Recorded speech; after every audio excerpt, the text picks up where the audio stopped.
नमः श्रीवर्धमानाय निर्धूतकलिलात्मने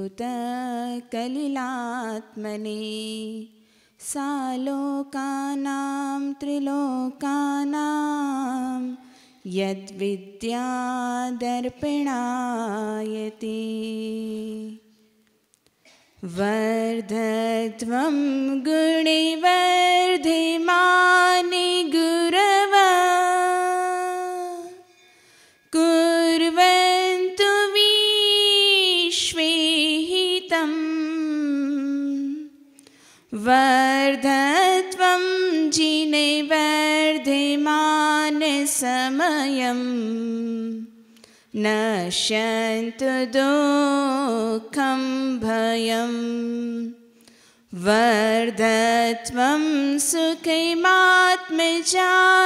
सकलं भूयासु क्षेमं वरं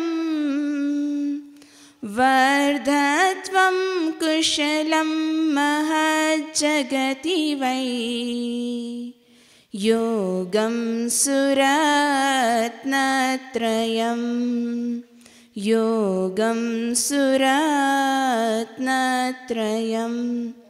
जी बोलो देवादिदेव 1008 श्री पार्श्वनाथ भगवान की। परम पूज्य 20वीं सदी के प्रथमाचार्य चारित्र चक्रवर्ती आचार्य श्री शांति सागर जी महाराज की। परम पूज्य वात्सल्य वारदी पंचम पट्टाधीश आचार्य गुरुवर श्री वर्धमान सागर जी महाराज की। श्रीमद् जैन धर्म की।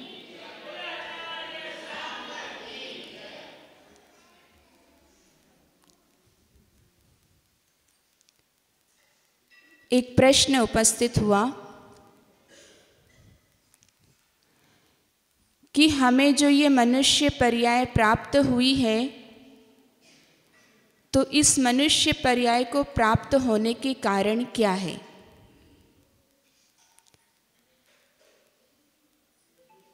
भावत्रय फल प्रदर्शी ग्रंथ में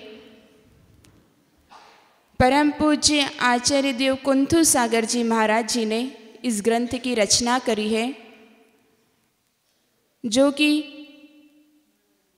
20वीं सदी के प्रथमाचार्य चारित्र चक्रवर्ती आचार्य शांति सागर जी महाराज जी के शिष्य थे। तो आचार्य श्री कुंथु सागर जी महाराज जी ने एक ग्रंथ की रचना करी, भावत्रय फल प्रदर्शी, और उसमें एक प्रश्न उपस्थित किया कि मनुष्य पर्याय प्राप्त होने के कारण क्या क्या है। उसमें उन्होंने प्रश्न भी रखे और उत्तर भी रखे। तो पहला कारण बताया कि जो मनुष्य सदा दान करता है, जो मनुष्य सदा दान करता है। दूसरा कारण बताया भगवान जिनेंद्र देव की पूजा अर्चना करता है, और जो अपने परिणामों को छल कपट से रहित रख करके सरलता के साथ अपने परिणामों को रखता है, अर्थात जिनके परिणामों में सरलता होती है, छल कपट नहीं होता। और एक कारण बताया क्रोध का नाश कर समता रस में लीन रहता है। ऐसे ये 4 कारण मुख्य रूप से आचार्य देव ने उस ग्रंथ में लिखे हैं।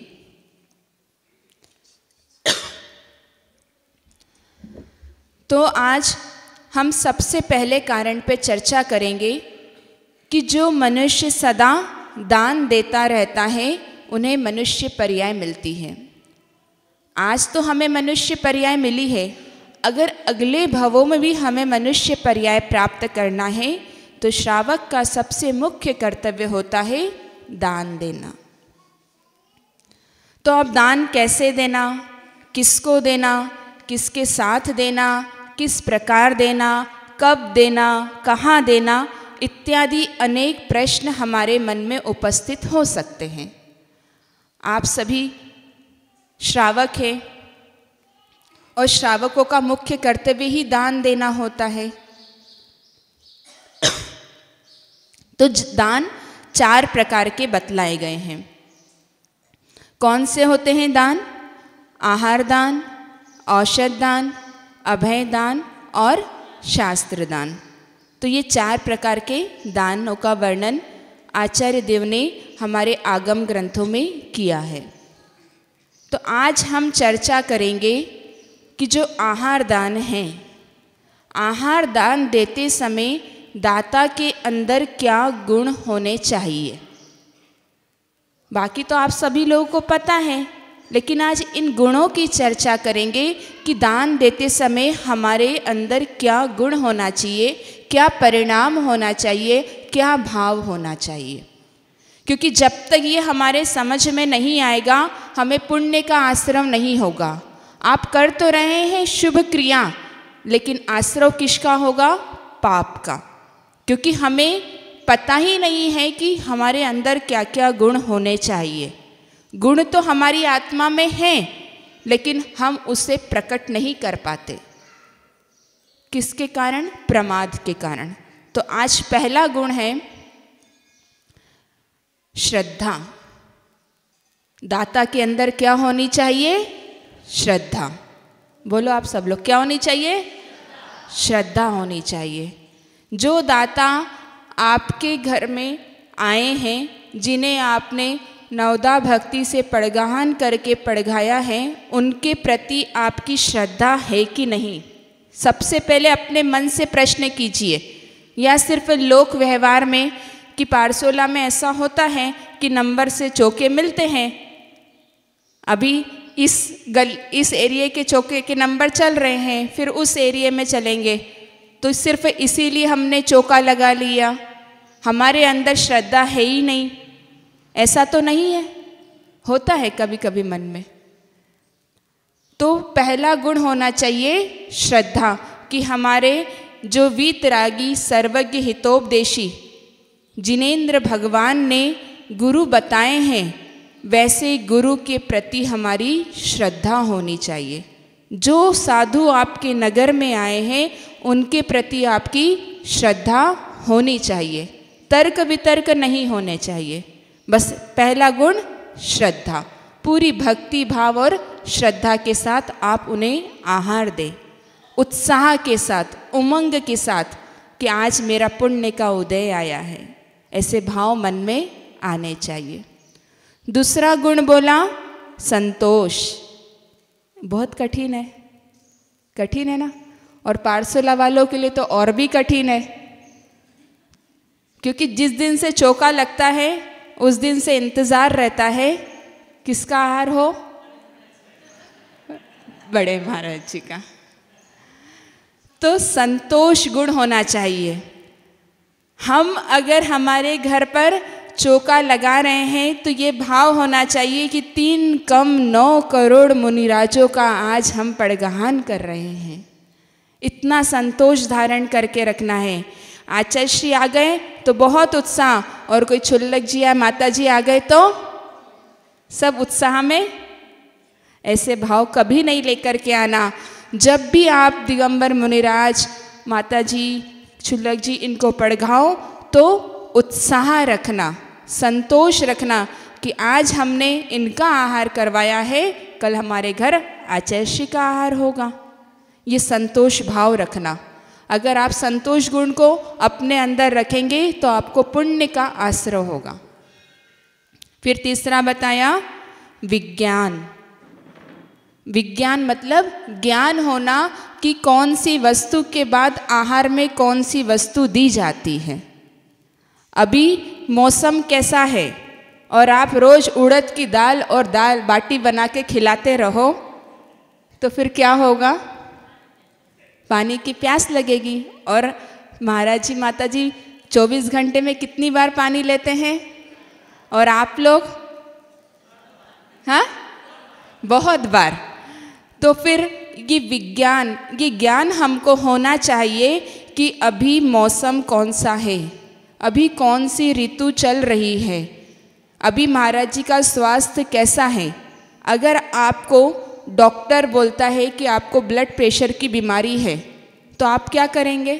घी नहीं खाएंगे, नमक नहीं खाएंगे, दवाइयाँ भी ले लेंगे, सब कुछ कर लेंगे, तो क्या महाराज जी और माता जी को कोई रोग नहीं होते?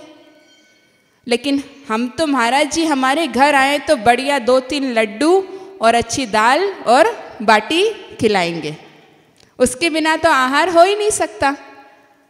तो हमारे अंदर ये विज्ञान होना चाहिए कि कैसा भोजन आहार बनाया जाए और कौन सी वस्तु के बाद कौन सी वस्तु दी जाए। नहीं तो ठंडा अनार का रस है या कोई भी वस्तु ले रहे हैं, उसके ऊपर दूध दे दिया, मीठे के ऊपर पानी दे दिया, मीठा ही मीठा चलाए जा रहे हैं। नहीं महाराज जी, आप तो 1 महीने के बाद हमारे घर में आए आहार करने, तो मीठा तो लेना ही पड़ेगा। तो ये हमारे अंदर विज्ञान विवेक होना चाहिए कि किस प्रकार से हम आहार दें। अगर आप लोग इन गुणों के साथ आहार देंगे तो पुण्य का बंध। अब किसी महाराज जी या माता जी को कोई वस्तु नहीं लेनी है और आप पीछे पड़ गए कि नहीं लेना ही पड़ेगी, फिर क्या होगा?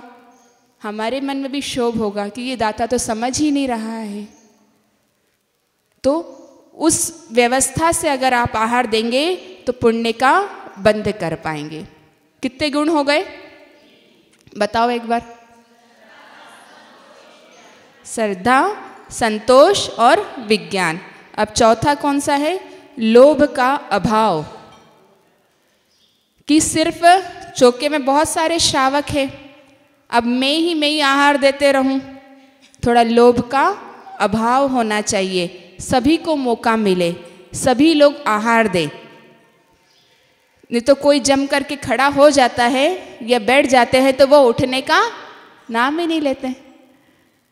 हाँ, लेकिन ये व्यवस्था भी होनी चाहिए कि जो शुरू से आहार दान दे रहा है उसे वहीं खड़े रहना चाहिए एक साधु के पास, जिससे पता चले कि वो साधु ने आहार में क्या क्या वस्तु ले ली है। नहीं तो आप 1 ग्रास दिया और फिर क्या रहता है, बस 1 ग्रास देंगे, सिर्फ 1 ग्रास दिला दो, फिर वापिस दूसरा श्रावक आया फिर उसने कुछ दिया। तो एक व्यक्ति वहाँ खड़े रहे लेकिन हमारे अंदर लोभ नहीं हो, सभी को आहार दिलवाए। उसके बाद भक्ति। अब भक्ति कैसे करेंगे आप? कैसे करेंगे भक्ति? नवदा भक्ति पूर्वक। आते हैं आप लोग को नवदा भक्ति के नाम? हाँ, यहाँ तो बोल देंगे लेकिन चौके में भूल जाते हैं। सभी को पूजन करने आती है लेकिन चौके में क्या होती है? घबराहट होती है, हाथ पैर कांपने लगते हैं, नाम आता है तो भी भूल जाते हैं।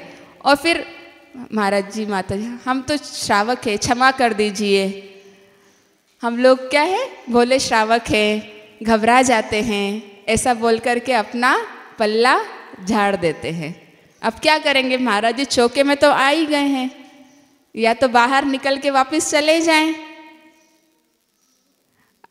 तो फिर आप लोग को थोड़ा पता चले, लेकिन उस समय मौन रहता है तो आप लोग समझ भी नहीं पाते हैं। तो नवदा भक्ति पूर्वक आहार दान देना चाहिए, पूरी अच्छे से भक्ति करना चाहिए। हे स्वामी नमोस्तु नमोस्तु नमोस्तु, अत्र अत्र अत्र, अब तिष्ठ तिष्ठ तिष्ठ। फिर 3 परिक्रमा लगाते हैं। तो ये पूरी पड़घान की एक विधि होती है। फिर मन शुद्धि, फिर मतलब अपन अपने घर में प्रवेश करवाते हैं, उच्चासन विराजमान करवाते हैं। कई श्रावक तो क्या पड़गाते हैं, सीधे अंदर चले जाते हैं, बोलना ही भूल जाते हैं कि उच्चासन विराजमान की। फिर पाद प्रक्षालन, उसके लिए दूसरा श्रावक आता है ना। फिर पूजन, उसके लिए तीसरा श्रावक आता है। फिक्स रहते हैं, जिसको पूजा आती है वो पूजा करेगा, जिसको पड़गान आता है वो पड़गान करेगा। ऐसा नहीं होता है। फिर आपके गुण कम हो रहे हैं, आपकी भक्ति कम हो रही है। तो आपने पड़गान किया है तो आपको पाद प्रक्षालन भी करना है, उच्चासन विराजमान भी करवाना है, पूजन भी करनी है और नमस्कार भी करना है। उसके बाद मन शुद्धि, वचन शुद्धि, काय शुद्धि, आहार जल शुद्ध है। कई बार ऐसा होता है कि नमस्कार करना भूल जाते हैं। अभी यहाँ पर जितने भी श्रावक बैठे हैं उसमें से मुझे लगता है कि 5 से 10 लोगों को भी पूरे महाराज जी माता जी के नाम याद नहीं होंगे। एक महीना हो गया संघ को यहाँ पर। साक्षात मतलब आप लोग को अपने परिवार में कोई आता है तो कितनी जल्दी नाम याद होता है। किसी से कोई संबंध बनाते हो तो उसकी पूरी पीढ़ी के नाम याद कर लेते हो, करते हो कि नहीं। और आपके शहर में आपके गुरु महाराज आए हैं और उनके संग के साधुओं के आपको नाम ही याद नहीं है। बताओ ईमानदारी से, किसको पूरे साधुओं के नाम याद है? एक भी हाथ नहीं खड़ा है। भूल कैसे जाते हो? पोता पोती के नाम तो नहीं भूलते आप?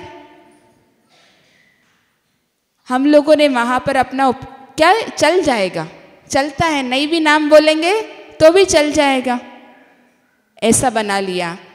जबकि हमारा कर्तव्य होना चाहिए कि हम अच्छे से पूजन करें। इससे हमारा कोई लाभ नहीं होने वाला है, आपका ही लाभ होगा, आपको ही पुण्य का संचय होगा। तो अब आज सबका नियम है कि आज आपको पूरे साधुओं के नाम याद करना है। पंडित जी शाम को प्रश्न मंच में पूछने वाले हैं।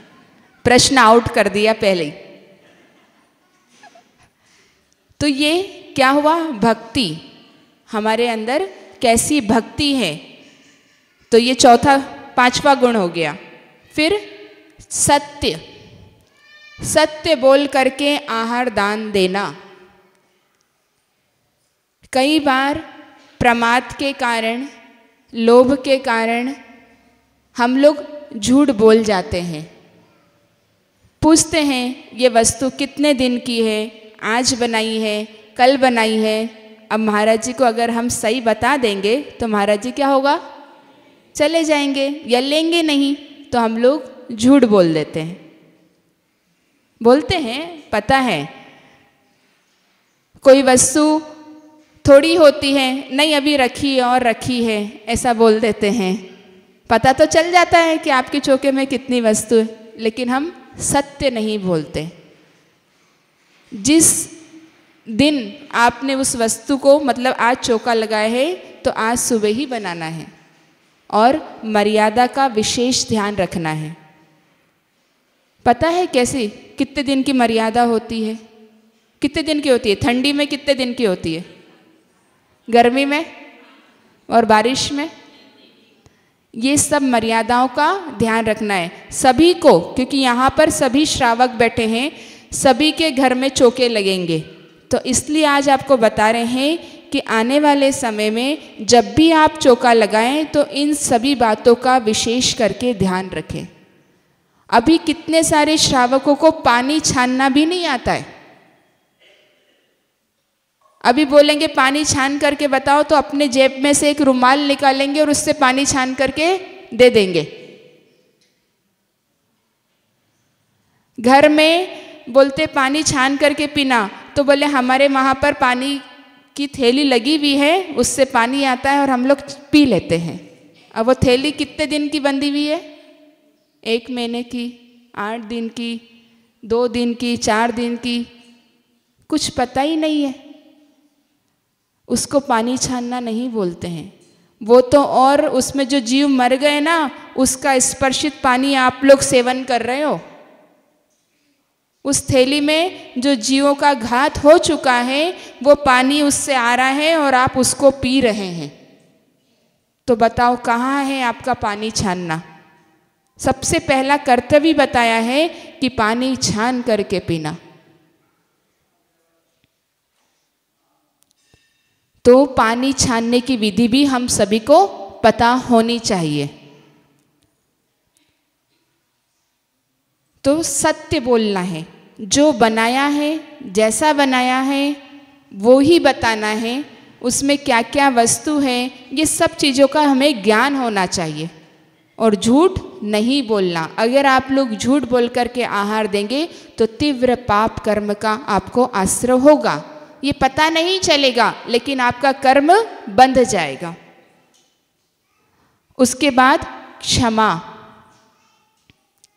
अब क्षमा कैसे करेंगे हम लोग चौके में?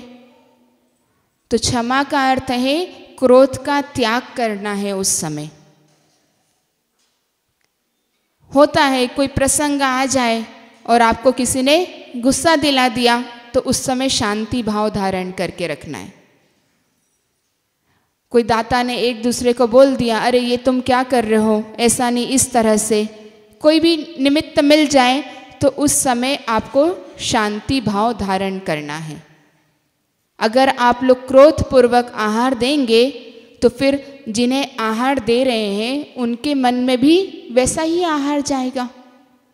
तो जब सुबह से आप लोग इतनी मेहनत करते हैं, पूरा पुरुषार्थ करते हैं, तो अच्छे भावों के साथ भोजन बनाइए, अच्छे भावों के साथ आहार बनाइए, क्योंकि ये आहार आप दिगंबर मुनिराज के हाथों में दे रहे हैं। वे आपके उस आहार को ग्रहण करके पूरा दिन निकालते हैं, सामायिक करते हैं, प्रतिक्रमण करते हैं, स्वाध्याय करते हैं, जाप करते हैं, ध्यान करते हैं। तो आप जिन भावों के साथ बना करके आहार देंगे वही उनके परिणामों में आएगा। तो ये 7 गुण हैं जिसका आपको विशेष ध्यान रखना है। याद हो गए सबको 7 गुण? हाँ, एक बार बता दो। शाम को बताऊंगे प्रश्न मंच में, अभी इनाम नहीं मिलेगा। ठीक है, तो पहला गुण है श्रद्धा, दूसरा संतोष, तीसरा विज्ञान, चौथा लोभ का अभाव, पांचवा भक्ति, छठा सत्य और सातवां क्षमा। इन 7 गुणों को अपने जीवन में अपने अंदर आप लोग अपनाइए। अब कहते हैं कि दाता 4 प्रकार का होता है। कैसा होता है दाता? 4 प्रकार का। एक तो होता है मक्खी चूस, जो क्या करता है, न तो आप खाए न दूसरों को खाने दे। दूसरा होता है कंजूस। अब आप लोग अपना देख लेना कौन से हैं, हम नहीं बता रहे हैं कि आपकी कैटेगरी क्या क्या है। दूसरा होता है कंजूस, जो स्वयं तो खा ले लेकिन दूसरों को नहीं खाने दे। तीसरा होता है उदार, जो आप भी खाए और दूसरों को भी खिलाए। और एक होता है चौथा दाता, जो भले से स्वयं नहीं खाए लेकिन दूसरे को अवश्य खिलाए। तो हम लोग भले ही दाता ना बने लेकिन हम लोग उदार अवश्य बने। 2 तो बनना ही नहीं है, अगर हैं तो भी छोड़ देना। तो उदार हम लोग अवश्य बने, स्वयं भी खाए और दूसरों को भी खिलाए। क्योंकि कहा गया है अगर किसी का भला करोगे, अगर किसी का भला करोगे तो लौट करके आपके पास लाभ आएगा। भला का उल्टा, भला का उल्टा। तो अगर किसी का आपने भला किया तो आपको लाभ ही होने वाला है। अंत में एक बात आप सभी के लिए, क्योंकि अभी आचार्य श्री का प्रवचन होना है, तो आप लोग को पता तो है कि ये चीज़ सही है और ये चीज़ गलत है, लेकिन फिर भी हम लोग भूल जाते हैं। तो कहते हैं समय, आचार्य श्री ने अपने प्रवचन में समय का महत्व बताया था, आप लोग क्या भूल जाते हो? इसलिए आपको आज फिर से बता रहे हैं कि समय का क्या महत्व है। 1 साल की कीमत उससे पूछो जो परीक्षा में फेल हो गया हो। अगर बच्चा परीक्षा में फेल हो जाता है तो पूरा उसका 1 साल बिगड़ जाता है। तो उसको पता चलता है कि समय की कीमत क्या है। 1 महीने की कीमत उससे पूछो जिसे पिछले महीने की सैलरी नहीं मिली हो। आप लोग व्यापारी हैं, बिजनेसमैन हैं, लेकिन जो जॉब करते हैं अगर उन्हें 1 महीने की सैलरी नहीं मिले तो कुछ भी कार्य नहीं हो सकता, घर कैसे चलाएंगे। तो 1 महीने की कीमत उनसे पूछो। 1 हफ्ते की कीमत उससे पूछो जिसने पूरा हफ्ता अस्पताल में बिताया हो। कैसे रहना पड़ता है वहाँ पर। एक दिन की कीमत उससे पूछो जो सारा दिन भूखा रहा हो, सुबह से लेकर शाम हो गई लेकिन पानी का और भोजन का एक कण भी नहीं मिला, उस व्यक्ति से पूछो। तो एक दिन की कीमत उससे पूछो, एक घंटे की कीमत उससे पूछो जिसने कभी किसी का इंतज़ार किया हो, है ना। हम लोग डॉक्टर के यहाँ जाते हैं, बैठे हैं, 1 घंटा हो गया अभी तक नहीं आए, या कोई प्रसंग आता है तो इंतज़ार की घड़ियाँ बहुत लंबी होती है। तो 1 घंटे की कीमत उससे पूछो, 1 मिनट की कीमत उससे पूछो जिसकी 1 मिनट पहले ट्रेन छूट गई हो, और 1 सेकंड की कीमत उससे पूछो जो दुर्घटना से बाल बाल बच गया हो। लेकिन आप लोगों तो आप 1 घंटा देर से आओ तो भी कोई फ़र्क नहीं पड़ेगा, 1 मिनट लेट आओ तो भी कोई फ़र्क नहीं पड़ना है। आचार्य महाराज अपना उपदेश दे देंगे। आपको ये नहीं है कि हमें हमारे अंदर, हमारे कानों के अंदर अगर उनके शब्द जाएंगे तो हमारा जीवन परिवर्तन हो जाएगा, हमारा जीवन अच्छा बन जाएगा। कौन सी बात हमारे को एक स्पर्श कर जाएगी कि हम उस बुरी आदत को हमारे जीवन से दूर कर देंगे। तो ये समय की कीमत को आप लोग समझे। संघ को आए हुए 1 महीना हो गया, निकल गया, कुछ पाया या क्या नहीं पाया ये लोग आप जाने। ऐसा ही आने वाला चतुर्मास भी आप लोग के सामने है। अगर अभी भी आप लोग समय की कीमत को नहीं समझ पाए तो ये चतुर्मास भी चला जाएगा। तो आप सभी लोगों के जीवन में धर्म के प्रति उत्साह जागृत हो, धर्म के प्रति रुचि जागृत हो, और आचार्य श्री की जो आपको सेवा करने का अवसर प्राप्त हुआ है उसमें आप अपना तन मन धन और जीवन पूरा लगा दो।